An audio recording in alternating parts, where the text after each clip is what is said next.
ശരിയായ ഇന്നർ ധരിക്കുക എന്നത് സ്ത്രീകളുടെ ആത്മവിശ്വാസമാണ്. മികച്ചത് എവിടെ നിന്ന് ലഭിക്കുമെന്ന പ്രശ്നത്തിനു പരിഹാരമായി വടക്കാഞ്ചേരിയുടെ മണ്ണിൽ ഷീ കെയർ നിങ്ങൾക്കായി ഒരുക്കുന്നു ഗുണമേന്മയുള്ള ഇന്നർ വെയറുകളുടെ വിശ്വാസപൂർണമായൊരു വൻ ശേഖരം. കൂടാതെ ലേഡീസ് ഷേപ്പ് വിയറുകൾ, ഡെയിലി ആൻഡ് നൈറ്റ് വിയറുകൾ, പെർഫ്യൂംസ് ആൻഡ് വാച്ചസ്, കിഡ്സ് വിയറുകളും ഇവിടെ ലഭ്യമാണ്. ഷീ കെയറിനൊപ്പം നിങ്ങളുടെ ഓരോ ദിവസവും ഇനി പുഞ്ചിരി നിറഞ്ഞതാവട്ടെ. ഷീ കെയർ ഇന്നർ വെയർ, വളവ് ബിൽഡിംഗ് കോടതിക്ക് സമീപം, main road, Vadakkanchery. Phone 9846242525. Police മർദ്ദനത്തിൽ മുഖ്യമന്ത്രിക്കെതിരെ രൂക്ഷ പ്രതികരണവുമായി പ്രതിപക്ഷ നേതാവ് വി.ഡി. സതീശൻ. ഡിവൈഎഫ്ഐ നേതാവിനെ സ്റ്റേഷനിൽ തല്ലിച്ചതയ്ക്കുന്ന പോലീസാണ് കേരളത്തിലുള്ളതെന്നും ഇത്രയധികം പരാതികൾ ഉയർന്നിട്ടും മുഖ്യമന്ത്രി മൗനം തുടരുകയാണെന്നും വി.ഡി. സതീശൻ പറഞ്ഞു. ആഭ്യന്തര വകുപ്പിന്റെ ചുമതലയിൽ നിന്നും പിണറായി വിജയൻ ഒഴിയണം. ആ സ്ഥാനത്ത് തുടരാൻ അദ്ദേഹം യോഗ്യനല്ലെന്നും സതീശൻ പറഞ്ഞു. സ്റ്റാലിന്റെ കാലത്ത് ഗുലാഗുലുകളാക്കി കേരളത്തിലെ പോലീസ് സ്റ്റേഷനുകളെ മാറ്റുകയാണ് കേരളത്തിലെ അഭിനവ സ്റ്റാലിനായ മുഖ്യമന്ത്രി. ഇത് സ്റ്റാലിന്റെ റഷ്യയല്ല, ഇത് ജനാധിപത്യ കേരളമാണെന്നും സതീശൻ പറഞ്ഞു.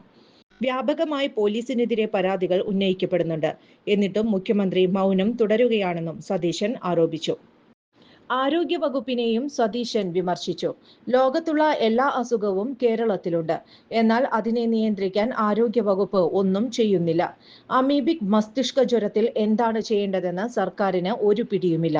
എത്രയോ പേർ മരിച്ചുവെന്നോ രോഗകാരണം എന്താണെന്നോ സർക്കാരിനറിയില്ല. എന്തിനാണ് ഇങ്ങനെയൊരു ആരോഗ്യ വകുപ്പ്? അമീബിക് മസ്തിഷ്ക ജ്വരം സംബന്ധിച്ച് കേന്ദ്രത്തിന്റെ സഹായത്തോടെ ഗൗരവമായ അന്വേഷണം നടത്തണമെന്നും സതീശൻ ആവശ്യപ്പെട്ടു. 10ാം വർഷത്തിൽ സർക്കാർ ഭയപ്പെട്ട് നിൽക്കുകയാണെന്നും തെരഞ്ഞെടുപ്പിൽ വലിയ തോൽവിയാണ് അവർ പ്രതീക്ഷിക്കുന്നതെന്നും സതീശൻ പറഞ്ഞു.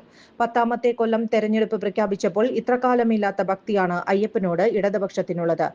സംഗമം മറ്റെന്തെങ്കിലും രീതിയിൽ വ്യാഖ്യാനിക്കപ്പെടുമെന്ന് കരുതിയാണ് ന്യൂനപക്ഷ സംഗമം നടത്താനിരിക്കുന്നത്.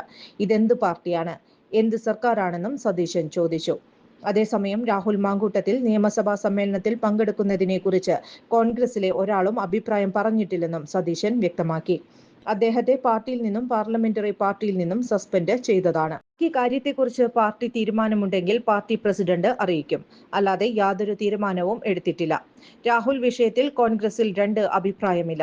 സോഷ്യൽ മീഡിയയിൽ ആരെങ്കിലും എന്തെങ്കിലും പറഞ്ഞാൽ മറുപടി പറയേണ്ട ബാധ്യത ഞങ്ങൾക്കില്ലെന്നും രാഹുൽ പാർട്ടിക്ക് പുറത്താണെന്നും സതീശൻ പറഞ്ഞു. കൂടുതൽ വാർത്തകൾക്ക് ഞങ്ങളുടെ ചാനൽ സബ്സ്ക്രൈബ് ചെയ്യുക. ഫേസ്ബുക്ക് ഫോളോ അപ്പ് ചെയ്യുക. വാർത്തകൾ വേഗത്തിലറിയാൻ എനി ടൈം ന്യൂസ്.